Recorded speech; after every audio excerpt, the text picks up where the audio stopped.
देश की आने वाली पीढ़ियां आजाद हवा में सांस ले सकें, उनका भविष्य सुरक्षित हो, इसके लिए देश के कई नौजवानों ने अपने वर्तमान की कुर्बानी दे दी। 8 अप्रैल का दिन इन्हीं को समर्पित है। ब्रिटिश सरकार के खिलाफ बगावत की चिंगारी भड़काने वाले बैरकपुर रेजिमेंट के सिपाही मंगल पांडे को आज के दिन ही फांसी दी गई थी।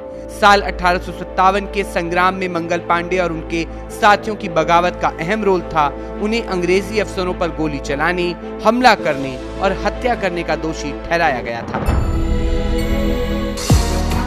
इतिहास के अगले अंश में बात करेंगे 8 अप्रैल 1929 की। ये वो दिन था जब दिल्ली की सेंट्रल असेंबली में वायसराय पब्लिक सेफ्टी बिल पेश कर रहे थे। इसके बाद ये बिल कानून बनना था।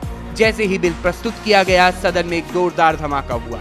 2 लोगों ने इनकलाब जिंदाबाद का नारा लगाते हुए सदन के बीच में बम फेंका था। ये बम शहीद आजम शहीद भगत सिंह और बटुकेश्वर दत्त ने फेंके थे। अब बम फेंकते समय इस बात का भी ध्यान रखा गया कि इससे किसी की जान को नुकसान ना हो।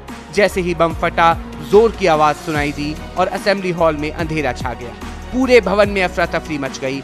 घबराए लोगों ने बाहर भागना शुरू कर दिया। हालांकि बम फेंकने वाले दोनों क्रांतिकारी वहीं खड़े रहे।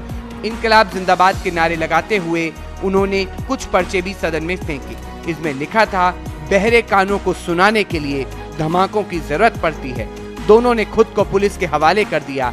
इस कारनामे के बाद भगत सिंह और बटुकेश्वर दत्त भारतीय युवाओं के हीरो बन गए। और इतिहास के तीसरे हिस्से में बात नेहरू लियाकत समझौते की करेंगे। साल 1947 में भारत से अलग होकर पाकिस्तान बना। इसके बाद दोनों देशों के लोगों का विस्थापन चलता रहा। दोनों देशों के अल्पसंख्यकों के मन में कई सवाल थे।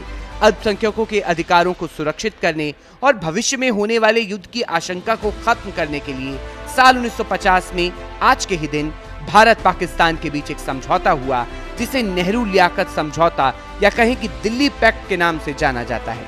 6 दिन चली बातचीत के बाद भारत के प्रधानमंत्री पंडित नेहरू और पाकिस्तान के पीएम लियाकत अली खान ने समझौते पर साइन किए। इसके बाद ही दोनों देशों ने अपने अपने देश में अल्पसंख्यक आयोग बनाए। समझौते के वक्त ही इसका विरोध भी हुआ। विरोध में पंडित नेहरू सरकार के उद्योग मंत्री श्यामा प्रसाद मुखर्जी ने इस्तीफा दे दिया था।